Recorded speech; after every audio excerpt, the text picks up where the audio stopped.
Hi, my name is Melanie and I'll be performing a focused abdominal, musculoskeletal, and neurological exam today. Thank you to Brandon for being my volunteer patient. I'm going to begin with the abdominal exam. So I have had my patient empty his bladder, I've warmed my stethoscope, and I've washed my hands. I am inspecting the abdomen straight on and from the side for contour, scarring, and skin changes. The abdomen is flat with no bulging or masses. I'm inspecting the skin, seeing no signs of jaundice, bruising, rashes, striae, or scarring. I'm now going to auscultate bowel sounds in all 4 quadrants. I would be doing this for 1 minute in each quadrant, but for the sake of time, I'm going to move through this quicker. This is with the diaphragm of my stethoscope, starting in the right lower quadrant and moving clockwise.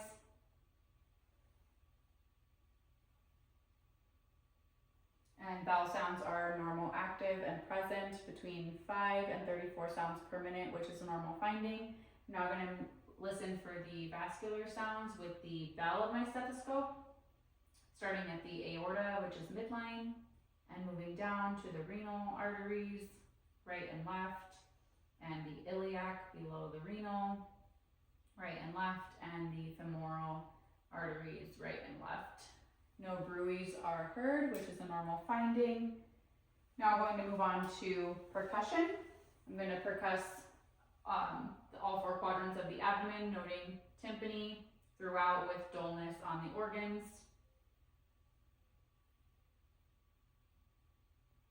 And I'm now going to percuss the liver span.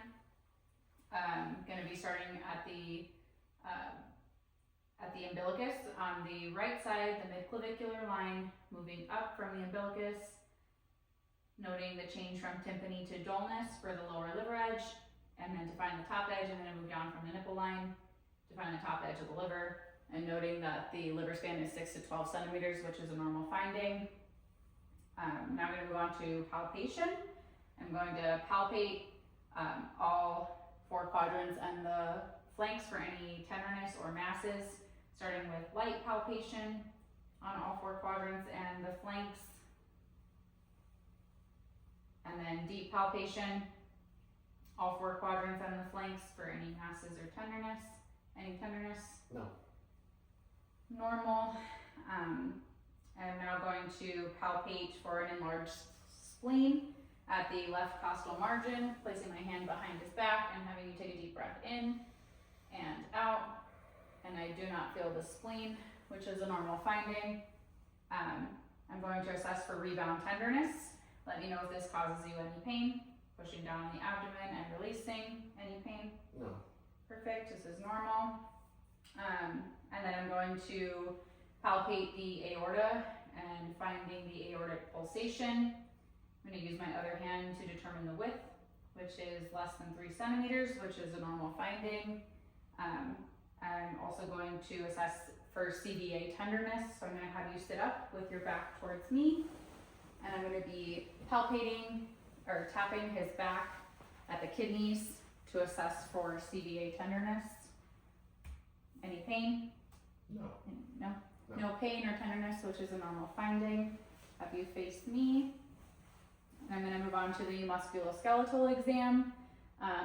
I'm going to be assessing musculoskeletal function by inspecting, palpating, and assessing range of motion. I'm inspecting for symmetry, alignment, swelling, deformities, and any muscle atrophy. All of these exams would be performed on both sides. I'm going to begin at the neck. I'm inspecting the neck for swelling or masses, which I don't see. I'm going to palpate the cervical spine, the facet joints, and the surrounding muscles for any tenderness. Any tenderness? No. Now going to test his range of motion. I'm going to have you bend your neck to your chin to your chest, and then all the way back for extension, and then bend laterally, ear to your shoulder, and the other side, and then rotate your neck, looking over your shoulder on each side. Perfect. And now we're going to test his neck strength. Don't let me, or push against me, and on this side, and then don't let me push. And strength is 5 out of 5 bilaterally. I'm now going to move down to the shoulders. I'm inspecting the shoulders for symmetry, any deformities or swelling, which I don't see. I'm going to palpate the shoulder joint, starting at the sternoclavicular joint and moving out, feeling the shoulder joint, all aspects of the shoulder joints and surrounding muscles. Any tenderness? No. I'm now going to palpate posteriorly along the scapula. Any tenderness? No. Perfect. Now going to assess shoulder range of motion. So I'm going to have you extend your arms and up over your head and down and back behind for extension. And then abduction, we're going to put your hands at your sides and up and over your head. And then back down. Adduction, we're going to go across the body and the other side. And then internal and external rotation. Now if you reach behind and touch your shoulder blade, and then back behind your head and touch your neck. Perfect. Now going to assess his shoulder strength. Shrug your shoulders up, and then don't let me push down. And his shoulder strength is 5 out of 5 bilaterally. We're now going to move down to the elbow. I'm going to be inspecting the elbow for any redness, deformities, swelling, which I don't see. I'm going to palpate the medial and lateral epicondyles and the ulcrine process for any swelling or deformities, which I don't feel. Now going to test your range of motion. So now you place your hands like this, or your arms like this, and we're gonna flex up and extend, and then supinate and pronate your forearms. Perfect. And we're gonna test strength. So flex again, and don't let me pull, and then don't let me push up. Strength is 5 out of 5 bilaterally. Moving down to the wrist and the hands. I'm inspecting the wrist and hands, noting that the movements are smooth and natural, and there's no signs of deformities or swelling.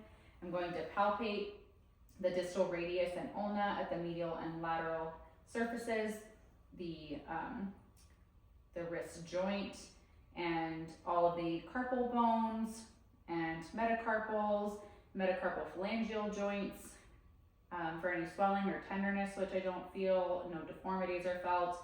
I'm going to compress the MCP joint by squeezing the hand together and palpating the anatomic snuff box. Extend your thumb outward, and no deformities or swelling are felt. We're now going to test range of motion. So I'll have you place your hands neutral and fingers down and up, and then neutral again, and internal and external. And then go ahead and open and close your hands and out. Spread out your fingers, and then close them in like this. And then go ahead and grip my hand for grip strength, and his grip strength is 5 out of 5.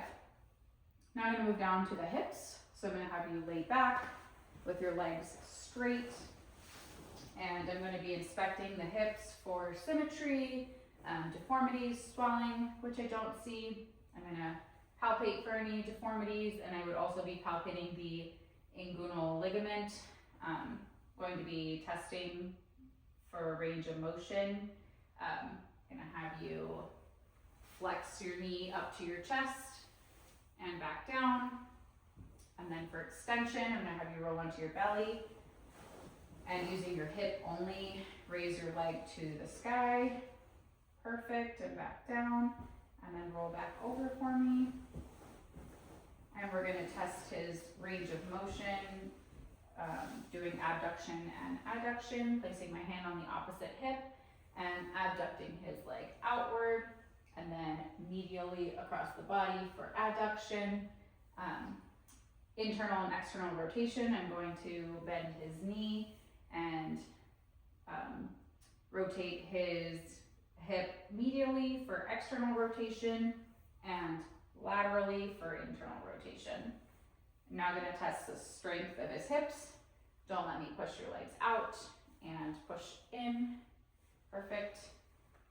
His strength is 5 out of 5 bilaterally. I'm going to have you sit up, your legs dangling. Going to assess the knees. I'm inspecting the knees for any redness, swelling, deformities, which I don't see. I'm going to palpate above and below the patella for any lumps, bumps, swelling, deformities, which I don't feel. I'm going to palpate the patella itself. Any tenderness? No. Perfect. We're now going to test range of motion by bending and extending your knees. Perfect. And then we're going to test strength. Push out to me, and then don't let me pull. And his strength is 5 out of 5 bilaterally. I'm going to move down to the ankles, and I'm inspecting the ankles for any swelling, redness, or deformities, which I don't see. I'm going to palpate the ankles and all aspects of the foot, including the malleus and the plantar fascia, all the way down to the toes, and squeezing the toes together. Any tenderness? No. I'm going to test range of motion now by having you point your toes up to the sky and down. Perfect. And inversion and eversion. Perfect. We're going to test his strength by pushing down like a gas pedal and then pulling up. Perfect. And strength is 5 out of 5 bilaterally. Going to assess his spine now by having you stand up with your feet together, and I'm inspecting the curve of the spine, noting that the spinal curve is normal with no signs of kyphosis or scoliosis. I'm going to palpate the spinous process at each vertebrae for any tenderness or step-offs, which I do not feel. And then I'm going to test range of motion. You can face me and bend down to your toes. Perfect. And then bend backwards as far as you can. Perfect. And twist from side to side. Perfect. And then bend at your hip. And the other side. Okay. And I'll have you sit down. And we're going to move on to assessing his mental status. He's alert and oriented when he came in. I'm now going to test his cognitive function. Can you please count backwards, starting at 100 by sevens, just a few of them. 193.86. His cognitive function is intact, etc. His higher intellectual function, I'm going to test next. We're going to have you answer a simple question. Can you please tell me how an apple and a banana are alike? They're both fruit. His higher intellectual function is intact. I'm going to move on to assessing his cranial nerves. I'm going to start with cranial nerve 1, the olfactory nerve. This would be assessed by testing his nostril patency and then having him close his eyes, cover one nostril and smell something specific in each nostril and then identify this correctly. We're going to defer this for this exam. Cranial nerve 2 is the optic nerve. This is assessed by testing his visual acuity and visual fields.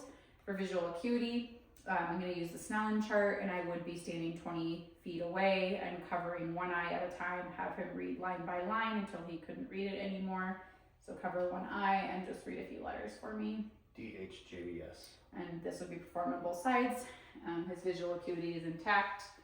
I'm also going to test his visual fields by doing the static wiggle test. So I'm going to have you cover one eye and tell me where you see my fingers wiggling. Lower left, upper right, lower right, upper left. And his visual fields are intact. This would be done on both sides as well.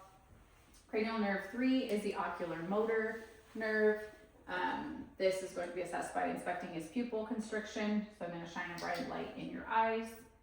And there is direct constriction in each eye and then consensual constriction as I place my hand on his nose. I'm also inspecting his eyelids, noting they are intact with no signs of ptosis. Cranial nerve 4 and 6 are the trochlear and abducens, and these are going to be assessed by looking at his EOMs by holding my pen up and having you follow it. I'm going to perform an H pattern, assessing for nystagmus, which I do not see. And then I'm also going to test convergence by having you look at my pen as I move towards your eyes, and his pupils constrict and converge with mirror focus, which is a normal finding. Cranial nerve 5 is the trigeminal nerve. This is going to be assessed by inspecting motor and sensory function. For the sensory, I'm going to be assessing his ophthalmic, maxillary, and mandibular tracts with light touch. So go ahead and close your eyes for me and tell me when you feel this. Yep. And these are intact. For sensory, I'm gonna assess his jaw. So go ahead and clench your teeth and move your jaw side to side, and then open your mouth and close. Perfect. And his cranial nerve is intact. Cranial nerve 7 is the facial nerve. So I'm gonna have you smile with your teeth and frown and raise your eyebrows, wrinkling your forehead, and his facial nerve is intact. Cranial nerve 8 is the acoustic nerve. This is performed by performing the whispered voice test. So I'm going to stand behind him and whisper 3 words, and you're going to repeat them back to me. Dog, apple, and blue. And his acoustic nerve is intact. Cranial nerve 9 and 10 are the glossopharyngeal and the vagus nerve. These are assessed together. Go ahead and say ah. And I'm observing that his soft palate and uvula rise equally with phonation, and the pharynx closes in like a curtain, which is a normal finding. These nerves are intact. Cranial nerve 11 is the spinal accessory nerve. Go ahead and shrug your shoulders, and his shoulder strength and cranial nerve are intact. And lastly, cranial nerve 12 is the hypoglossal. I'm gonna have you stick your tongue out for me. And his tongue protrudes midline, and move your tongue side to side and then up to the sky. And his cranial nerve 12 is intact. Now I'm going to move on to his reflexes.